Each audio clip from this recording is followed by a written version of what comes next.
Boa noite, irmãos. Saúdo vocês com a graça e a paz do Senhor.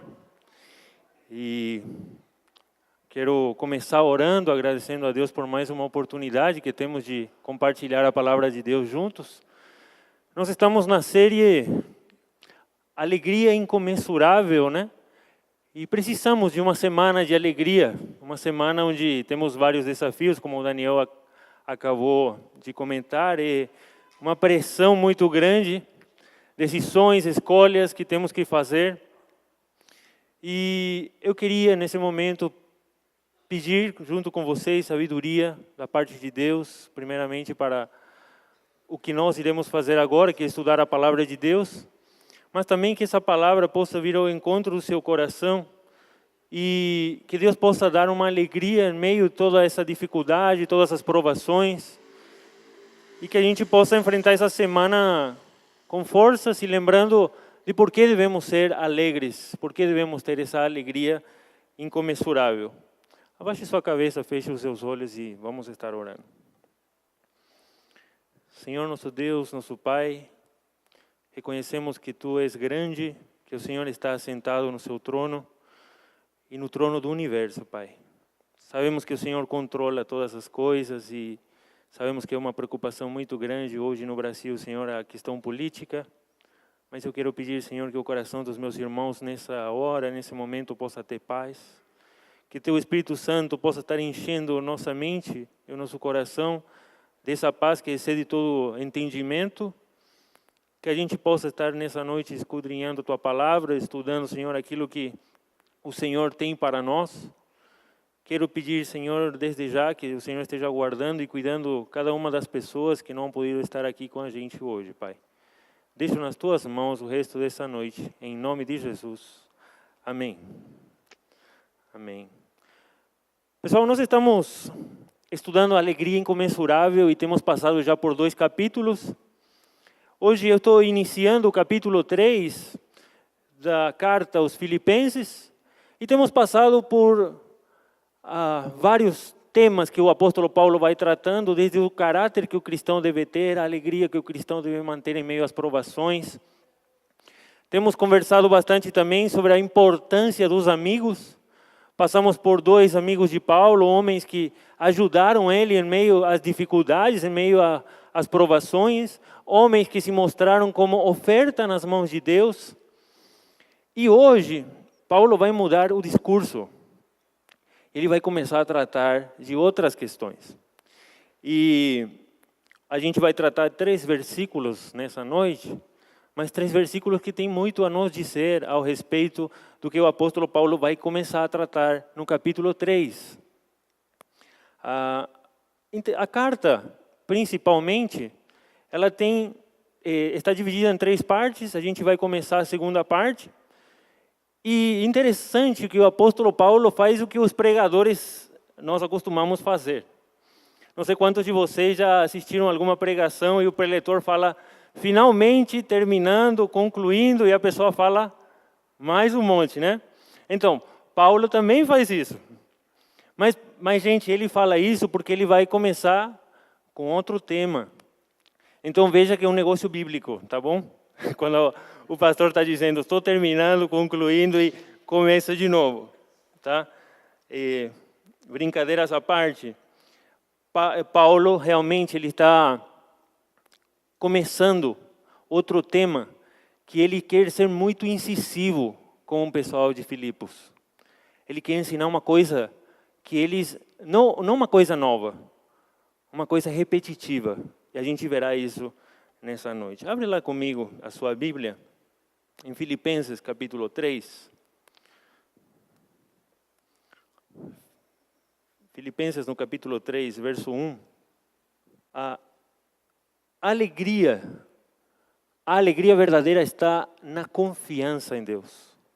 Nós continuamos com a carta da alegria, mas a alegria agora, nós falamos no começo que tem muito a ver com a humildade, que para nós sermos cristãos alegres, precisávamos abrir mão de nós e começar a sermos humildes, reconhecendo que Deus está no controle da nossa vida, e isso nos traz alegria.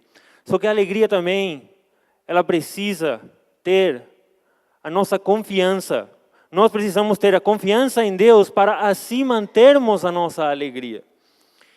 Plena confiança em Cristo. Filipenses capítulo 3, verso 1 até o 3, diz assim: finalmente, meus irmãos, alegrem-se no Senhor.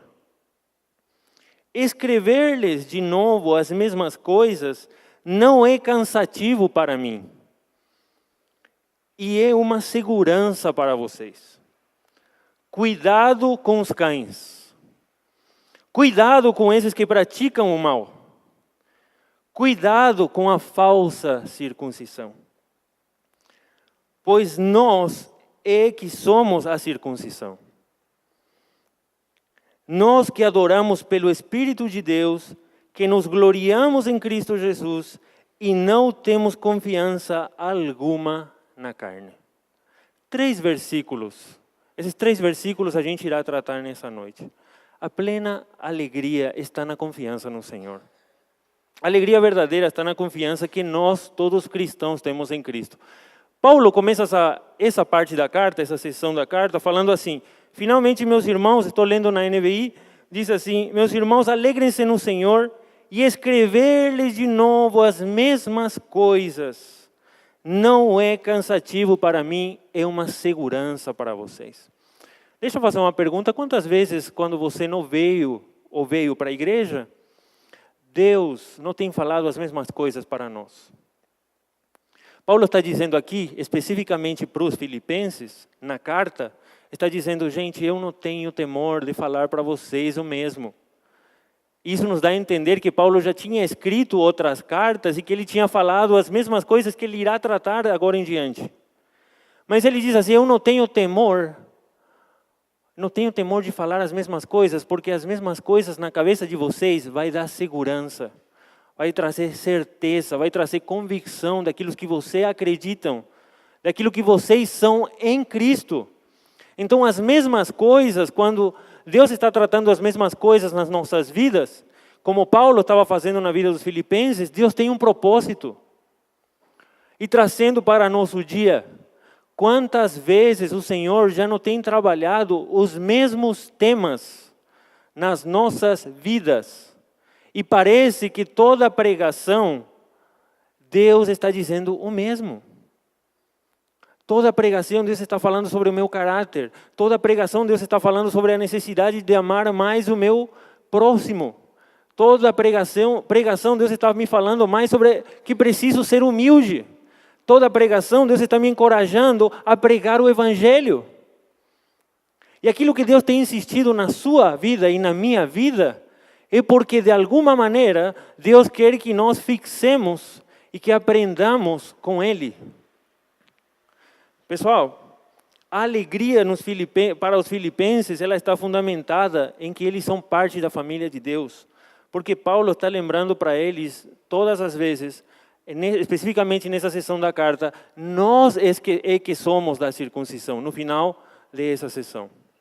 Eu quero começar tratando o primeiro versículo, que diz assim: finalmente, meus irmãos, alegrem-se no Senhor. Escrever-lhes de novo as mesmas coisas, como já falamos, não é cansativo para mim. E é uma segurança para vocês. Entenda uma coisa, que na repetição existe um propósito. Deus tem um propósito na repetição. Quando Deus nos faz repetir mesmo uma situação na nossa vida, é porque Ele nos quer ensinar com a didática dEle. A didática de Deus é repetição, repetição, repetição, até fixar e aprender de verdade. Quantas vezes você não tem passado pelas mesmas provações? Quantas vezes você diz: de novo, estou lidando com essa doença. De novo, estou lidando com esse colega no emprego, no trabalho. De novo, tenho que lidar com essa situação difícil na escola, na faculdade, em casa. De novo, meu marido tem se comportado desse jeito. De novo, a minha mulher tem me tratado mal, ou tem me tratado de um jeito que eu não gosto. quantas coisas estão se repetindo muitas vezes nas nossas vidas, e elas vêm especificamente para nos chamar a atenção de que Deus está insistindo numa área da nossa vida. E o que Paulo especificamente estava dizendo para os filipenses, naquele contexto, a gente já vai ver o que estava insistindo, o que Paulo estava insistindo. Ok? Filipenses, capítulo 4, versículo 4 e 5. Abre lá comigo. Filipenses, capítulo 4, versículo 4 e 5. Alegrem-se no Senhor. Novamente direi, alegrem-se. Seja a amabilidade de vocês conhecida por todos. Perto está o Senhor. Com que coisas o apóstolo Paulo irá insistir? Já percebemos. De que existia uma amargura no coração dos filipenses por causa das perseguições daquela época.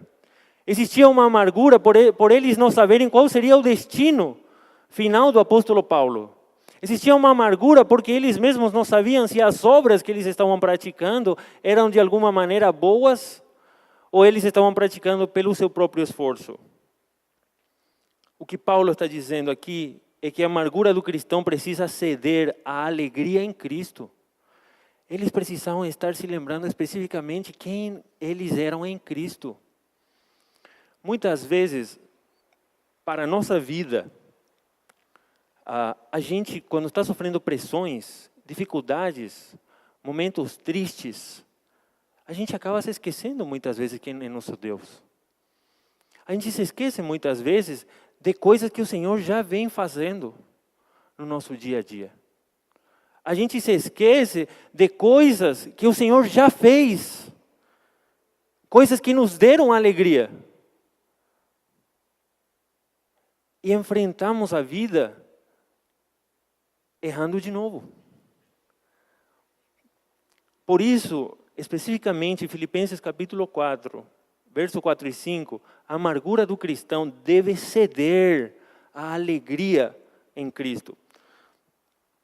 Tiago capítulo 1, verso 2.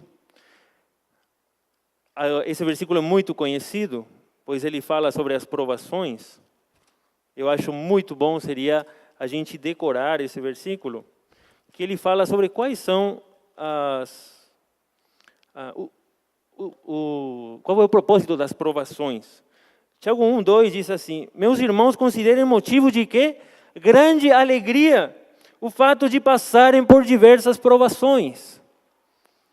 As provações que nós passamos, muitas vezes elas são recorrentes. Você já perguntou para você mesmo por que você passa por uma provação de forma recorrente? A gente sabe que o propósito da vida do cristão é que o caráter de Cristo seja lapidado em nós e formado plenamente. Sabe por que Deus permite que você e eu passemos pelas mesmas provações, mesmas dificuldades?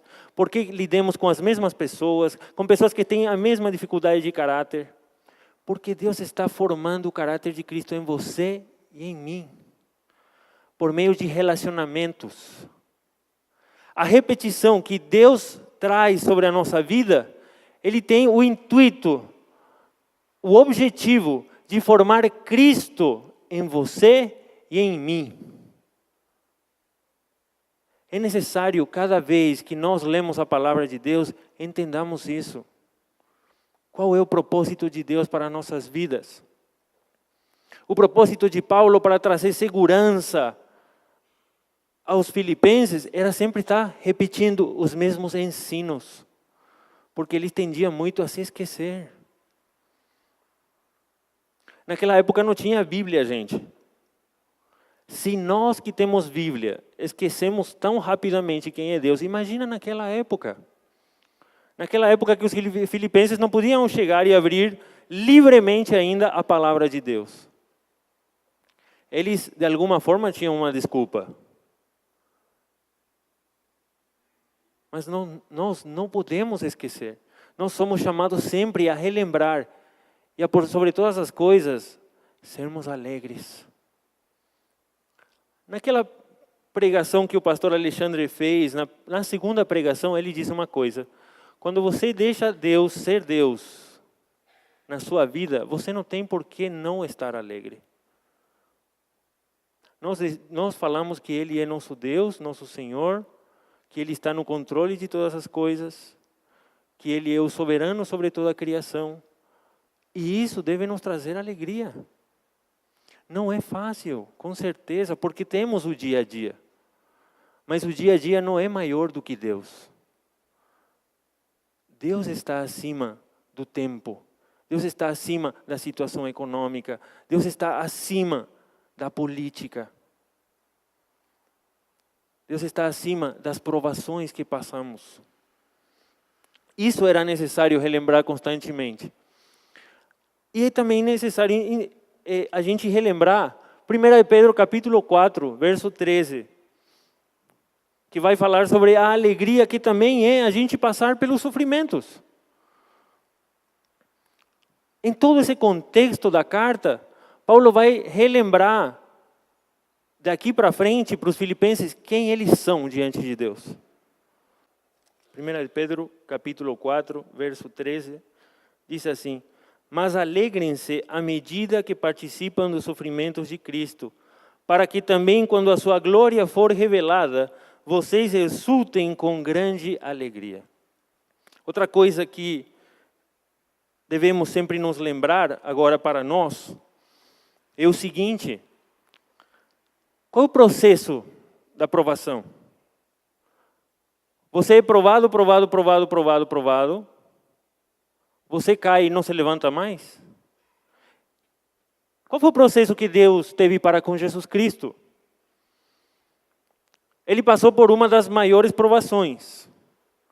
O processo dele foi a morte somente? Não. O processo final, onde acaba tudo, é na glória. Só que essa glória não veio pela força mesma de Jesus, mas na força que estava em Deus, na Trindade, no poder do Espírito Santo e na obra que Jesus Cristo fez. Pessoal, esse mesmo Deus que ressuscitou Jesus Cristo dentre os mortos é o mesmo Deus que está controlando e tomando conta das nossas vidas. É quem está formando o caráter de Cristo em você e em mim. É aquele que é o motivo da nossa alegria em meio a toda aprovação. É aquele a quem Paulo está exaltando para que os filipenses estejam sempre se lembrando quem é esse Deus que está cuidando de Paulo, ainda na prisão. Ainda onde supostamente a palavra de Deus não pode chegar, é ali onde Deus está sustentando Paulo. E se esse Deus cuidou de Paulo estando na prisão, no lugar onde ninguém podia se chegar a Paulo, esse mesmo Deus pode cuidar de você, de mim, está guardando as nossas vidas e sobre todas as coisas está chegando ao seu propósito final, que é formar o caráter de Cristo em você e em mim.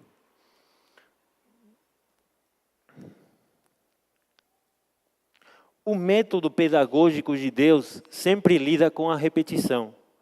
Relembrar e relembrar, até fixar. Para a aplicação das nossas vidas, quantos de vocês acostumam a decorar versículos? Versículos nos ajudam a lembrar quem nós somos e quem Deus é quando estamos enfrentando a nossa realidade. Decorar versículos não é somente para você mostrar eu sei mais do que os outros. Ou eu leio a Bíblia. A palavra de Deus disse que é uma arma, uma ferramenta nas mãos do cristão para enfrentar a realidade. Porque a nossa luta não é contra sangue nem carne, mas contra quê?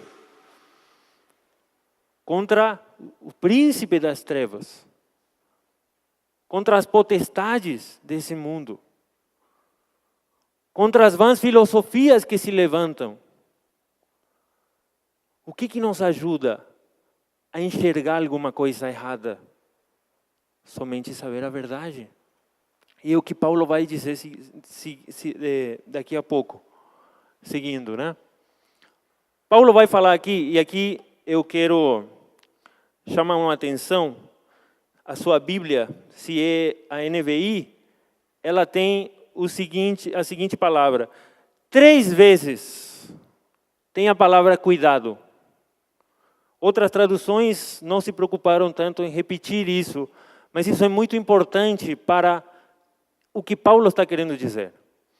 3 vezes, Paulo repete a palavra cuidado.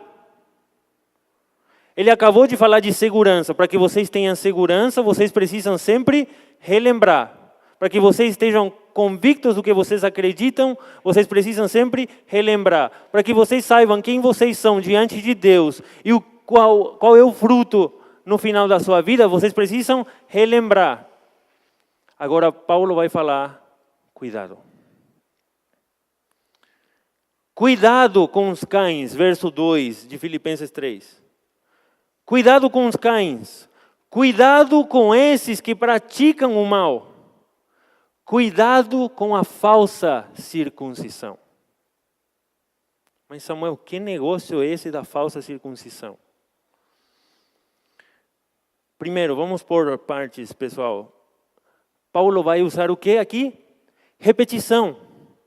Nós acabamos de dizer que a pedagogia de Deus tem sempre a didática da repetição. E ele está repetindo 3 vezes para os filipenses terem cuidado. Cuidado com o quê?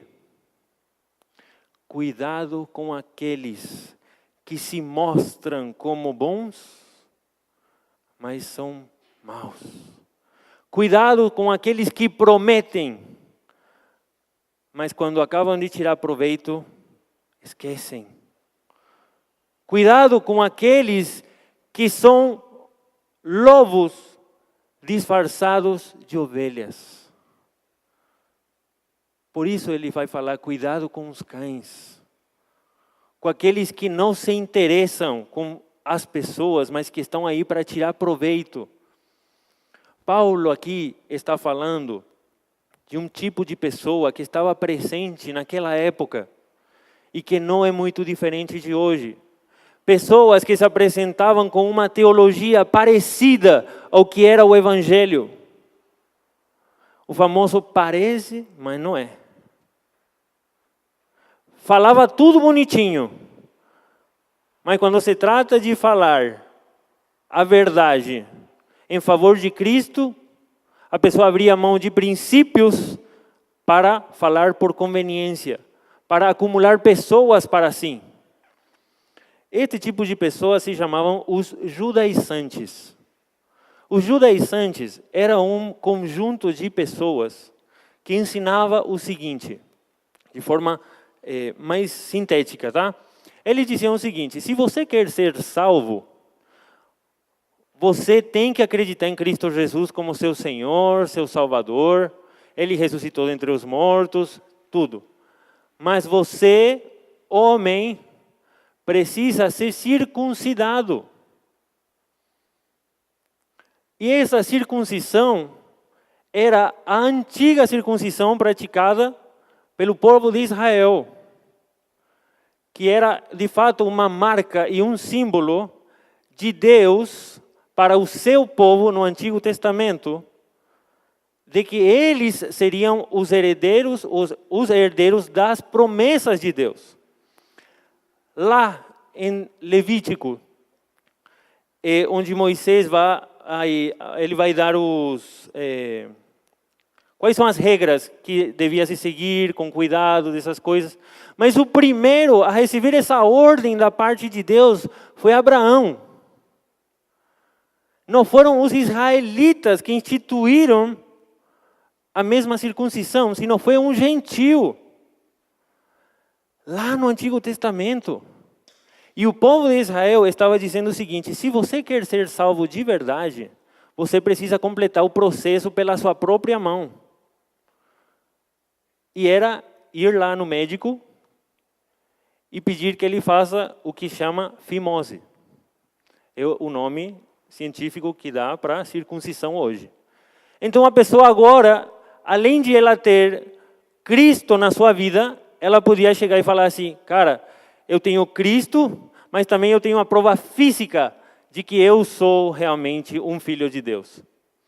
E chegava até a se gabar na frente dos outros, dizendo que se os outros não eram circuncidados, eles não iriam a participar da eternidade com Jesus. Essas pessoas que não eram circuncidadas supostamente eram falsos cristãos, eram pessoas que não tinham recebido ainda a cidadania do céu. Por isso Paulo diz, cuidado com os cães. Cuidado com os que praticam o mal. Por que praticam o mal? Porque qual que está sendo a finalidade realmente dos judaizantes? É aquela famosa questão do homem sempre querer ajudar a Deus. Nós sabemos que a salvação veio a nós pela graça. Nós sabemos que a graça significa receber aquilo que nós não merecemos. Nós não merecíamos ser salvos. O nosso único direito diante de Deus era o inferno. Mas o Senhor, no seu grande amor, na sua misericórdia, se aproximou de nós. Em Jesus Cristo, feito homem, morreu na cruz do Calvário, pagando a dívida que nós como pecadores era impossível de nós pagarmos. E Ele ressuscitou. E essa obra é toda a obra de Deus, nenhuma coisa nós fizemos. Nós que estamos presentes aqui hoje, nem sequer estivemos lá. Então, como é que nós podemos ajudar a Deus com as nossas próprias forças? Homens daquela época também queriam dizer o seguinte, tá, Jesus morreu, mas não acredito que seja tão de graça assim. Ele deve pedir mais alguma coisa. Então eles colocavam a circuncisão como um plus que você tinha que cumprir para acrescentar a salvação, para ter a salvação. O tríplice cuidado falado por Paulo aqui indica uma ênfase em prestar atenção com aqueles que se dizem irmãos, mas que não são. Cuidado com aqueles que se mostram com aparência de ovelhas, mas são lobos. Cuidado com aqueles que parecem, mas não são. Cuidado com os da falsa circuncisão. Essa frase aqui diz um professor da faculdade uma vez. Ele diz assim, a melhor forma de reconhecer quando alguma coisa é falsa é conhecendo o que é verdadeiro. Se você quer saber se uma nota de R$100 é falsa, você não precisa conhecer todas as notas falsas. Você só precisa conhecer a nota verdadeira. Se você quer realmente conhecer o caráter de uma pessoa cristã, você precisa saber quem é Cristo. Porque a pessoa que é cristã de verdade imita Cristo. Agora, o cristão que não é cristão de verdade vive segundo o seu jeito, segundo aquilo que acha reto diante dos seus próprios olhos, mas não vive a palavra de Deus. Romanos, capítulo 2, verso 28 e 29. Aqui vamos ver a comparação que o apóstolo Paulo está fazendo entre o judeu e o gentil. Porque o judeu se julgava a si mesmo superior aos outros. Mas ele diz assim, não é judeu quem o é exteriormente, nem é circuncisão a que é meramente exterior e física. Não é judeu, não, judeu é quem o é interiormente, e circuncisão é a operada no coração, pelo Espírito e não pela lei escrita. Para estes o louvor não provém dos homens, mas de Deus. Pessoal, o homem de Deus, o povo de Deus, verdadeiro e escolhido por Ele, não é aquele que faz a circuncisão física. A circuncisão tinha o papel de limpar, tá bom? Limpar um lugar que acumula impurezas. Interessante que aqui o apóstolo Paulo está dizendo que ele está que verdadeiramente é judeu e verdadeiramente é povo de Deus, aquele que tem o seu coração circuncidado. Pergunta, meu irmão, a minha irmã, você e eu, como seres humanos, somos capazes de circuncidar nosso próprio coração? Não. Você e eu somos incapazes de chegar ao fundo do nosso ser e tirarmos o que está no nosso espírito, na nossa alma. O único capaz de circuncidar a alma do homem é Deus, porque Ele é Espírito, porque Ele tem esse poder. Então você agora, meu irmão, a minha irmã, espero que você entenda o que era a antiga circuncisão. A antiga circuncisão praticada no povo de Israel, no Antigo Testamento, nada mais era um símbolo do que Deus iria fazer realmente com o seu povo no futuro. A circuncisão verdadeira é no coração. E isso não está somente no Novo Testamento. Isso está no Antigo Testamento também. Porque é promessa de Deus, de que Deus um dia iria limpar o coração daqueles que se chamam os seus filhos. Sim, Ele fez uma limpeza física, uma circuncisão física no Antigo Testamento. Mas aconteceu também, a circuncisão do coração veio a se cumprir quando Cristo foi ressuscitado dentre os mortos, vencendo de uma vez e para sempre o pecado que estava sobre nós. Então nenhum homem pode vir a acrescentar ao Evangelho mais alguma coisa do que já está escrito na palavra de Deus. Se alguém vem e diz para você que você tem que acreditar em Cristo Jesus como seu Senhor e seu Salvador, mas que no final você tem que dar um dízimo para você obter a sua salvação de verdade e ter uma garantia, errado. Se alguém diz para você que para você ser salvo de verdade, você tem que acreditar em Cristo como seu Senhor e Salvador, mas que você tem que fazer doações para os mais carentes todos os dias, pelo seu próprio esforço, está errado. Não que você não tenha que fazer as coisas boas. Porque as coisas boas, elas já são resultado do que Cristo já fez em você e em mim. Dar coisas para os outros, ser bonzinho, pagar os seus impostos, não roubar no emprego, se chamar a si mesmo de bom, de íntegro, supostamente não brigar com ninguém, não te faz salvo. O que te faz salvo é somente o sangue de Cristo Jesus derramado na cruz do Calvário e o poder da ressurreição de Cristo. Depois, como consequência, vêm as obras boas. Mas se você está fazendo coisas boas, tentando ganhar o céu, ou tentando ganhar a eternidade pelo seu próprio esforço, desculpa, isso é falso.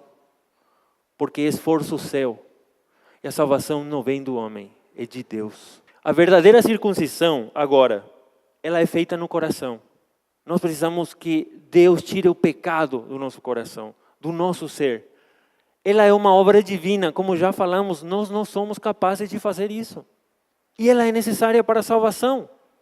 Se o nosso coração não for circuncidado e limpo diante de Deus, por aquele que é o único capaz de fazer isso, nós somos salvos.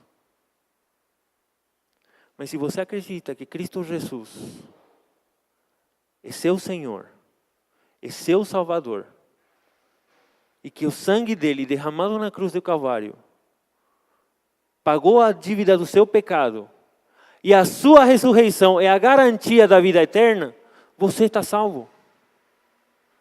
Você está salvo. Você só precisa crer. Porque, e de novo, vou voltar para a questão da didática de Deus. O que estou fazendo agora? Estou repetindo para vocês o Evangelho de Cristo Jesus. Nós, irmãos, precisamos avaliar a nossa vida. se em algum momento eu não estou tentando ganhar a eternidade pelo meu próprio esforço. Porque é uma tendência humana da gente querer caminhar e se chamar justo a si mesmo pelas suas próprias mãos. Nós é que somos a circuncisão. Nós, os que adoramos pelo Espírito de Deus. Quem são esses nós? Paulo, quando está falando para os filipenses, porque ele está falando essa carta especificamente para eles, está dizendo, você e eu. Vocês, filipenses, e eu, somos os da verdadeira circuncisão. Nós, os que adoramos no Espírito de Deus. Nós que nos gloriamos em Deus. A palavra nos gloriamos, se você tem ali na sua Bíblia, ele está dizendo o seguinte: tem alguma coisa que dá orgulho para você? Tem alguma coisa que você gosta de ser assim, presumir para os outros? Eu sou muito bom nisso. Eu sou muito bom em fazer, eu sou muito bom jogando basquete. Eu sou muito bom cozinhando. Eu sou muito bom. Tem alguma coisa com que você se presume para os outros? Talvez tenha. Só que nesse caso, Paulo está dizendo assim, aqueles da falsa circuncisão se gloriam na carne. Eles dizem, olha, porque eu fiz a obra com as minhas próprias mãos, eu estou me orgulhando, eu vou ser salvo, eu que sou bom. Eles não. Paulo está dizendo assim, deixa eles lá. Pois nós que confiamos em Deus, somos os da verdadeira circuncisão. Porque nós não temos confiança alguma na carne. E nós não devemos olhar para nós como motivo final das nossas boas ações. Não podemos colocar a confiança em obras humanas e nem sequer colocar a confiança em homens pecadores. Como nossos representantes. Muitas vezes, sabem que também é motivo de a gente presumir? Uma pessoa que a gente gosta. Um pregador que a gente gosta. Eu fico presumindo, nossa, eu gosto muito de fulano de tal, porque ele fala do jeito que eu gosto. Nossa, ele é muito bom na homilética, na pregação, muito bom falando da Bíblia, ele sempre chega ao meu coração. E sempre ficamos nos presumindo de alguém que nos dá uma suposta segurança. Toda suposta esperança que nós coloquemos em outro lugar que não seja em Cristo Jesus é idolatria. Por isso que Paulo está sendo tão incisivo em dizer assim, não coloque as suas esperanças nas boas obras que você faz, porque é obra humana e não divina. Não coloque as suas esperanças nas coisas boas que você consegue fazer pela sua própria mão, mas coloque a sua esperança em Deus. Eu queria falar um pouco sobre os versículos que falam de quem são os verdadeiros adoradores de Deus. Abre lá em Deuteronômio capítulo 10, verso 16.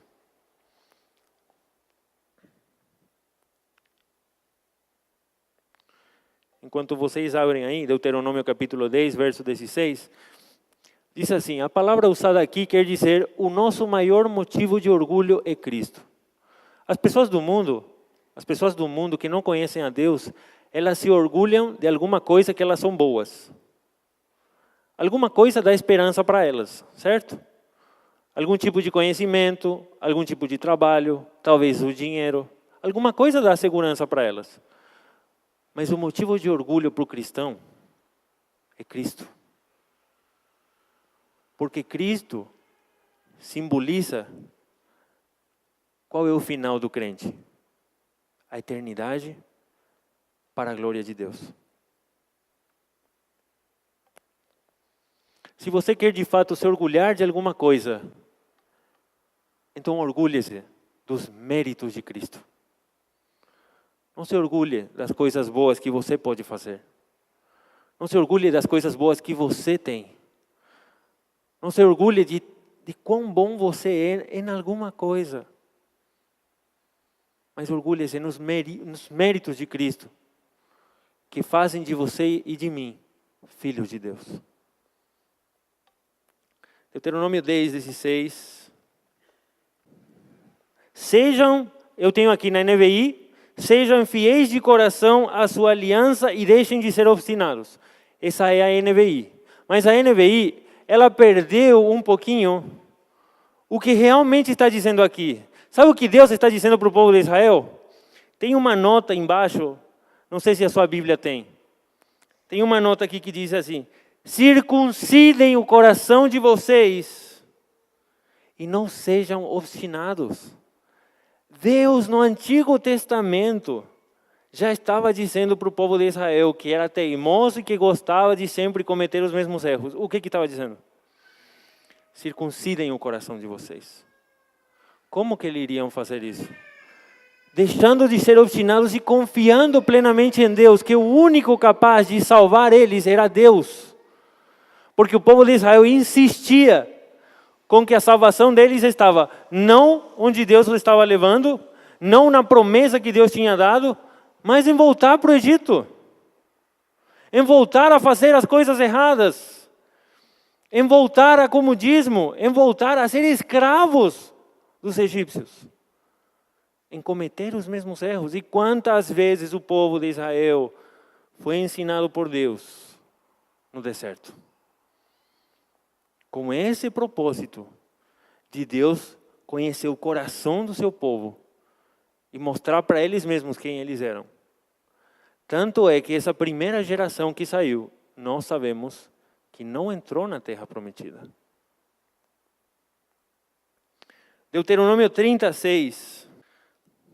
Como o povo de Israel era incapaz de ter um coração puro diante de Deus, olha o que Deus diz assim. Deus diz aqui, dá uma promessa. Diz assim: o Senhor, o seu Deus, dará um coração fiel a vocês.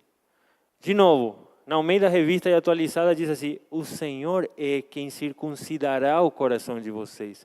É o Senhor quem vai limpar o coração de vocês. Essa promessa é no Antigo Testamento, de que Deus é o único capaz de limpar o seu coração e o meu coração.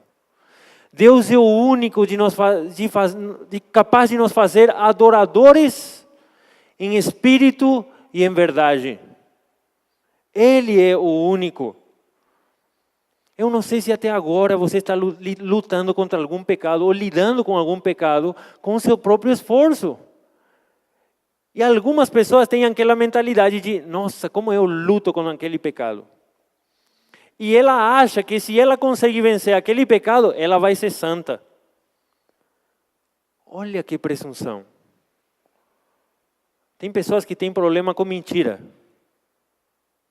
E acha que se ela para de mentir, ela vai ser santa. Nossa, aí Deus pode me levar para o céu. Porque eu já vou deixar de ser pecador. Só que aí o que ela está fazendo é deixando de reconhecer os méritos de Cristo para colocar os seus próprios méritos e dizer: eu deixei de mentir, eu deixei de dever dinheiro, eu deixei de enganar as pessoas. A tentação que temos para dizer assim: nossa, quão bom eu sou, é muito fácil.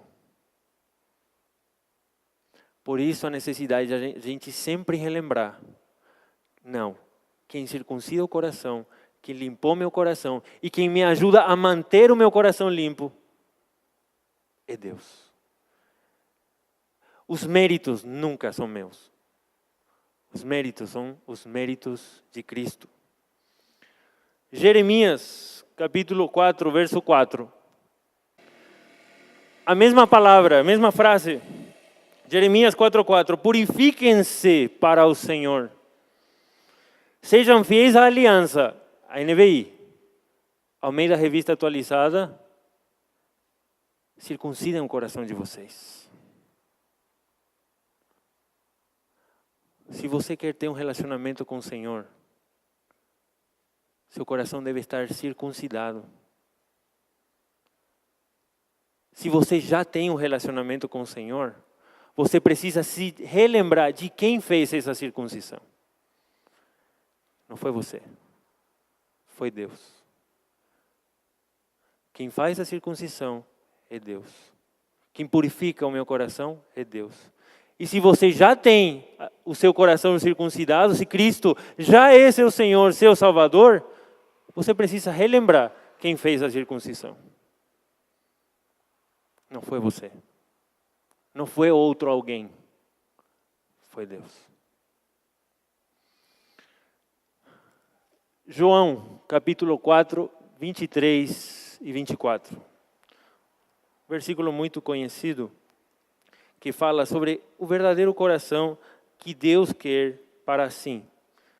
No entanto, está chegando a hora, e de fato já chegou, em que os verdadeiros adoradores adorarão o Pai em espírito e em verdade. São estes os adoradores que o Pai procura. Deus é espírito e é necessário que os adoradores o adorem em espírito e em verdade. Jesus falando, está chegando a hora, e a hora já chegou, de que Deus quer adoradores que o adorem em espírito e em verdade. O povo de Israel da época de Jesus estava acostumado a ir para o templo, a frequentar as sinagogas, a dar o dízimo, a fazer tudo o que os outros fazem. Ações, mas o coração não estava voltado para Deus. E porque Deus é espírito, e Ele enxerga o nosso coração, não tem como nós fazermos as coisas que os homens veem e o nosso coração estar longe de Deus.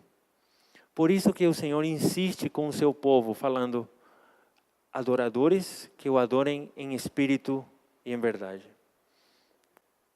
A conclusão, verdadeiro adorador, é melhor viver uma vida alegre com Cristo do que procurar a felicidade com as nossas próprias mãos.